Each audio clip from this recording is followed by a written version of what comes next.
અભય થઈને નિષ્પક્ષતાથી નિરપેક્ષ રીતે વાસ્તવિકતાનો અરીસો રૂપી સચોટ માહિતી લાવતો સત્યની સાથે અભય ટાઈમ્સ। રાત્રિના સમયે રોડ પર પાર્ક વાહનોના કાચ ખોલી તેમાંથી રોકડા રૂપિયા સહિતની ચોરી કરતી ટોળકીના રીઢાઓને સલાબતપુરા પોલીસે ઝડપી પાડી તેઓ પાસેથી ચોરીમાં ગયેલા 100% મુદ્દામાલને રિકવર કર્યો હતો। સુરતમાં ચોરીની ઘટનાઓ વધી રહી છે ત્યારે રાત્રિના સમયે લોકો ઊંઘતા હોય ત્યારે ચોરો પોતાનો હાથફેરો કરી રહ્યા હોવાનો બનાવો રોજે રોજ સામે આવી રહ્યા છે।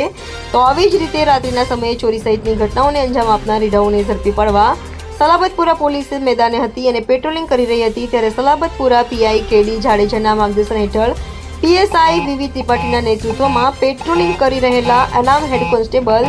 કિશોર ધીરુભાઈ અને અનામ પોલીસ કોન્સ્ટેબલ અવિનાશ મહેન્દ્રભાઈ તથા અંકિત કુમાર રાજેશભાઈ નાઓને રિંગ રોડથી ગોડાદરા સુધીના 60 જેટલા પ્રાઇવેટ અને સરકારી સીસીટીવી કેમેરા ચેક કરી રાત્રિના સમયે પાર્ક વાહનોના કાચ તોડી રોકડા રૂપિયાની ચોરી કરતી ટોળકીના